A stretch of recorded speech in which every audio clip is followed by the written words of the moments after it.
We're going to talk about something that's so important, and this is controlling your opponent's legs as you finish sweeps, denying them base. Sometimes it will be arms, like if you're playing with certain different kinds of control, especially in the gi, like spider guard, it'll be controlling the arms, denying them the ability to post on their elbow. For the most part, right now, I want you guys to think about controlling your opponent's legs to stop them from getting back up to their feet.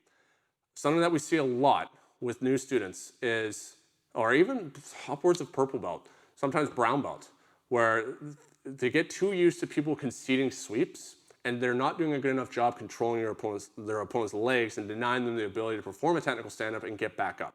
It really sucks if I do a whole lot of work to knock Kevin down to the ground, and as I knock him down, I let go of his legs. Oh, crap. Has that ever happened to you? It absolutely has, because it still happens to me, because someone who's really good is going to work on freeing their legs. But we shouldn't just be letting go. Our opponent moving up into base is always going to be with a technical stand-up for the most part. And so when that happens, one of their legs is withdrawn. If Kevin sits down on his butt right now and he performs a technical stand-up, he turns to his right hip, that right leg withdraws. If that right leg cannot withdraw, it's very difficult for him to perform that technical stand-up. So sit back down, Kevin. Obviously, if I just grab his leg like this and he turns to his right side and he tries to withdraw, get back up, it's very difficult to do so. The problem with this is that he could switch sides. So if he switches sides, he can still withdraw the other leg. Or he can even spin all the way through, where if I'm doing this, he can kick his left leg up and around and go into sprinter stance and still get up. So controlling one leg is going to help, but you always have to be mindful of what side they're trying to get up on. And if you can control both legs, the whole double trouble thing, as Danaher calls it, it's strong for leg locks, but it's also super important when we're looking at finishing sweeps. So anytime I knock Kevin down with whatever sweep, so right now double ankle sweep where I just flare the knees and I drop him down, I control both ankles. I'm controlling with the false grips with no thumb, and I'm making sure that I use my shins here to create pressure on the other side so that I'm strengthening the weak side of my grip. And I'm using my elbows and forearms over top here so that I'm encompassing his legs all 360 degrees around, so if he tries to circle his legs, he can't. Now, most of our technical stand-ups in these situations have to be off of our elbow, because if I try and post my hand, it means I have to let go of a leg, which is fine because we can do it very stably from off of our elbow. So here, I rock to my elbow. I keep constant pressure against his legs because he's going to be trying to get up the whole time too, and he's going to be fighting me. I post my leg with my foot underneath my knee, and I look to withdraw my left leg, getting up onto my knee here.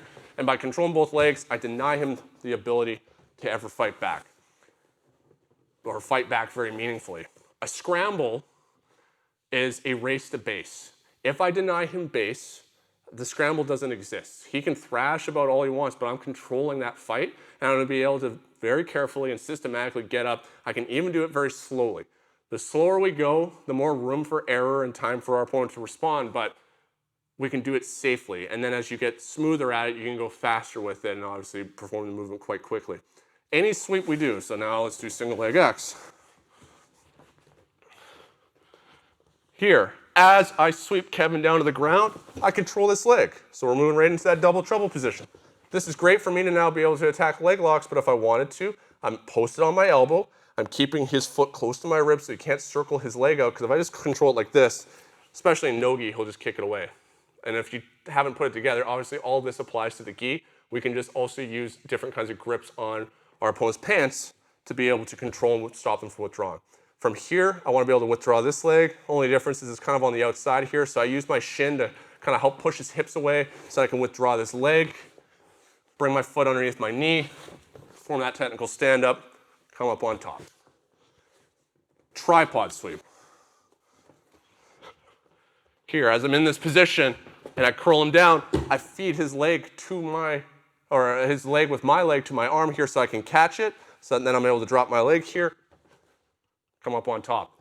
If he's controlling my leg here from the tripod and I can't perform that technical stand-up, he doesn't control this leg. So we switch our hip.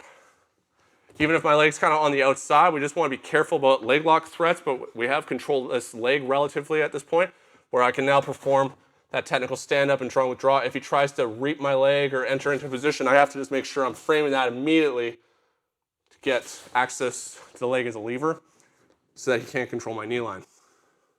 There are times where one leg is absolutely fine to control if it's on the right side of the hip.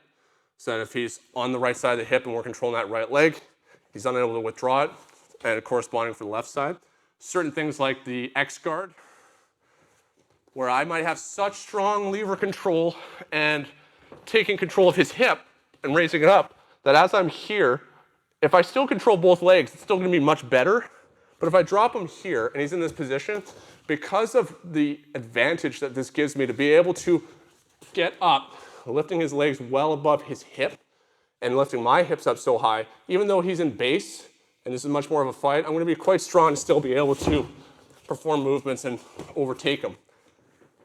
But as I said, if I can control both legs, the job is still gonna be much easier because he won't be in that sprinter stance being able to fight. So as I lift and I bring his foot close to me, I now catch it.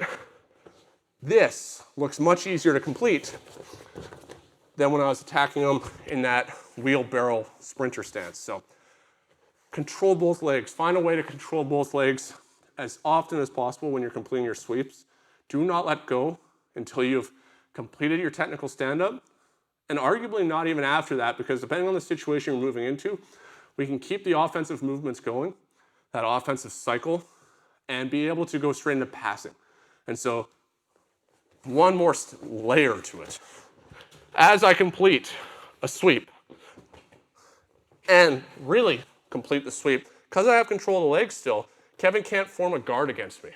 And now I'm gonna be immediately able to put him right onto his back and start going right into something like a leg drag. Another thing that I see people do, especially at earlier stages, is you take a break for a second. Oh, I completed this sweep. And you just kind of relax for a moment.